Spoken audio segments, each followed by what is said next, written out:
Mabuti nakapunta kayo. Maraming salamat. Siyempre naman.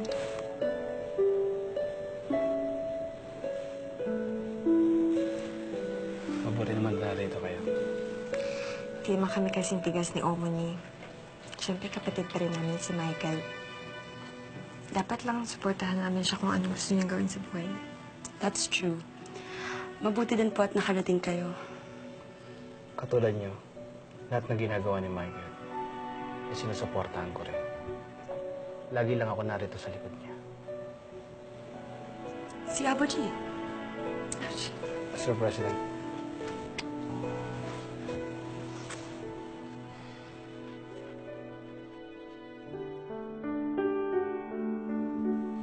Apo Chick, maraming salamat po. Patawarin niyo po ako. Matagal na kita pinatawad. Michael Lee, tara na. Baka nainip na yung bride mo. Sige na. Baka magbago pa ang isip ng magiging maluwang.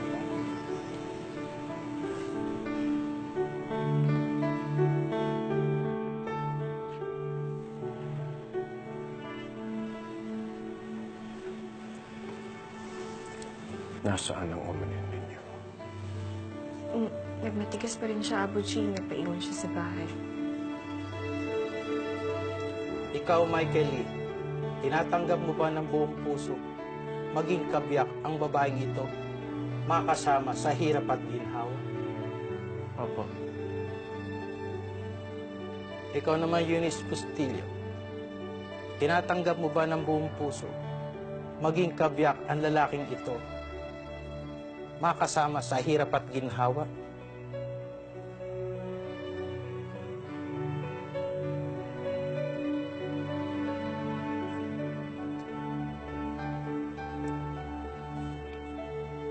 Inuulit ko, Eunice. Tinatanggap mo ba ng buong puso maging kabiyak ang lalaking ito, makasama sa hirap at ginhawa? Tinatanggap ko po. Ang mga singsing.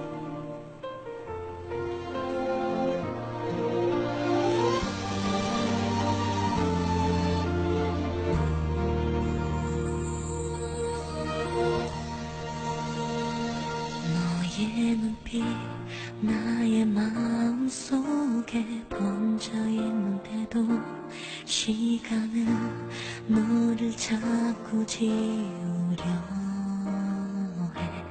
아파서 내가 멈들어도 내겐 너뿐이야. 내게는 단 한 사람 너란 걸. 그저 바라만 봐도 눈물부터 고여서 가슴은 눈물로 더해질 것 같은데. Sa bisa ng kapangyarihan pinagkaloob sa akin ng magigiral na batas, aking kinakasal at pinapahayag na kayo ay tunay at ganap ng mag-asawa. 못할 나잖아.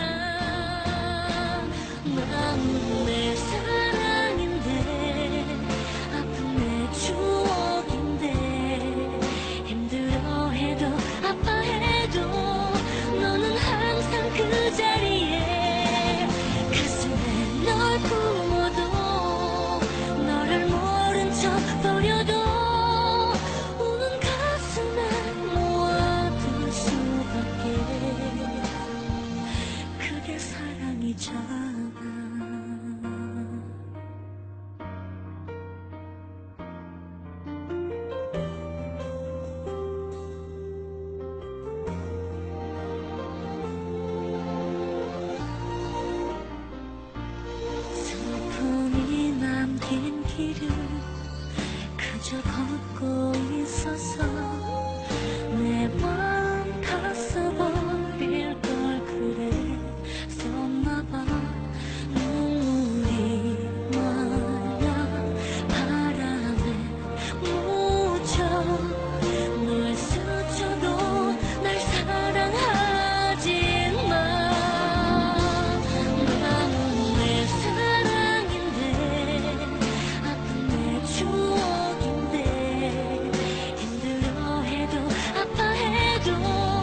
Okay ka lang ba, Takbo? Baka mamaya atakihin ka na yan sa puso, ah. Baka mamaya ikaw naman yung sunod na isugod namin sa ospital. Okay lang ako.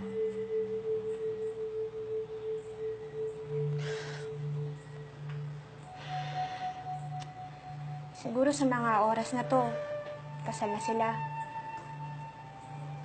Pero Takbo, hindi pa naman din natatapos yung buhay, di ba?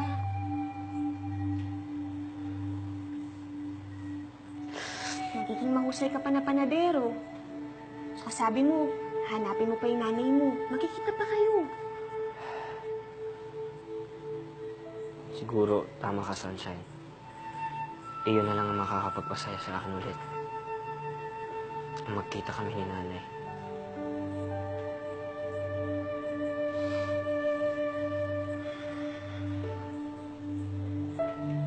Umiyak.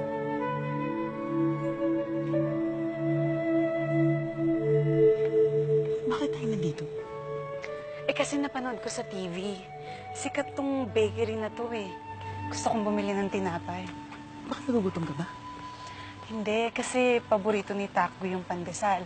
Eh meron daw special na pandesal na tinda rito. Sonia. Alam mo, Edna, sa tuwing bumibili ako ng tinapay, wala akong ibang inaalala kundi ang anak ko. At gusto ko siyang alalahanin ngayon.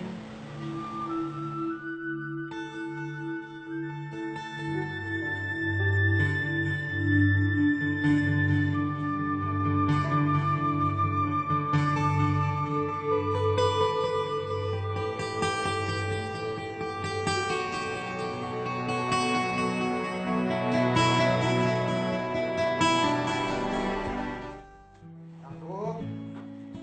Takbo! Kailangan ni Bossing ng assistant sa loob. Liga mo na. Sige. Ikaw na bahala dito. Ah, sige.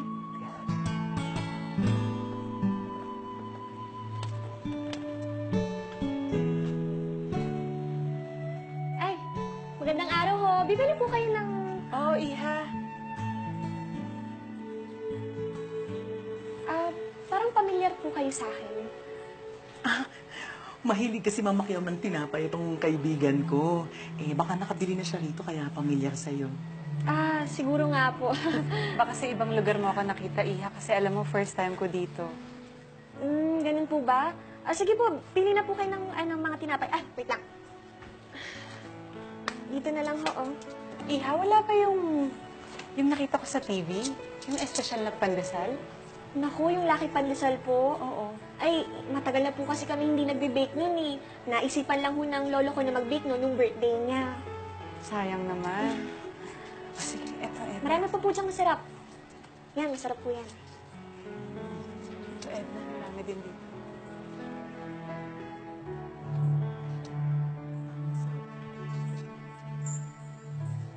Bossing, bakit kayong gumagawa niyan? Hindi na. Gawa mo na lang ako ng panibagong masa. Kaya mo na siya. Ganyan talaga si Bossing pag maraming iniisip. Bisibisihan para hindi makulta-kulta. Ganun ba kayo nandun?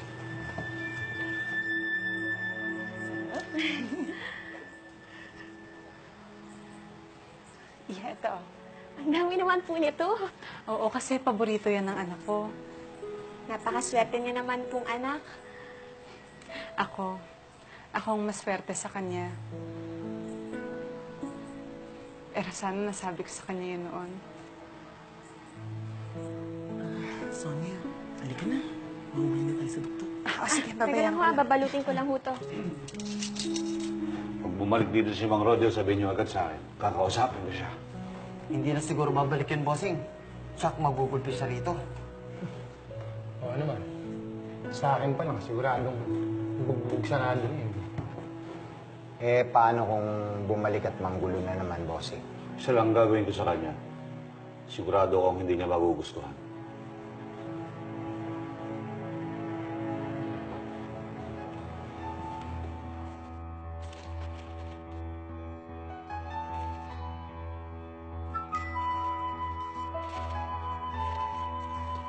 Ito po, oh. Wait lang po si Sukle. Ito po. Maraming salamat po. Balik ulit kayo. Salamat din.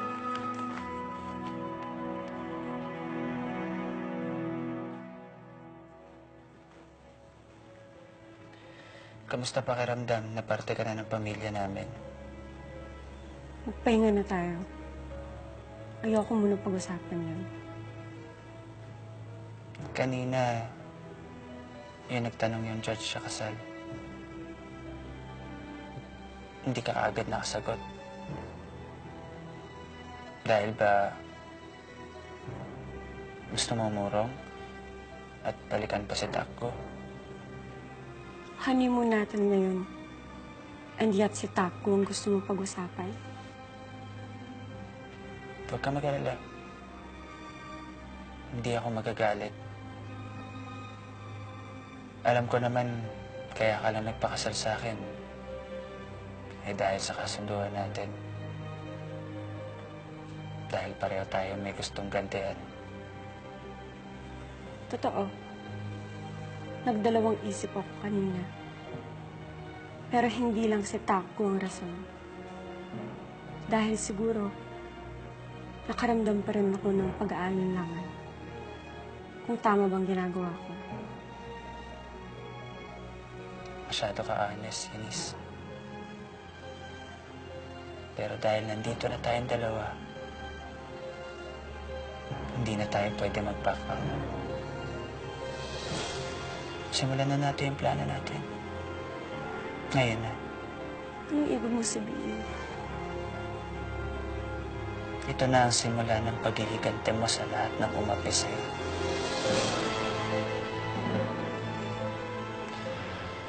Simulan natin sa storya na matagal ko nang itinago. Ang storya ng bracelet na to.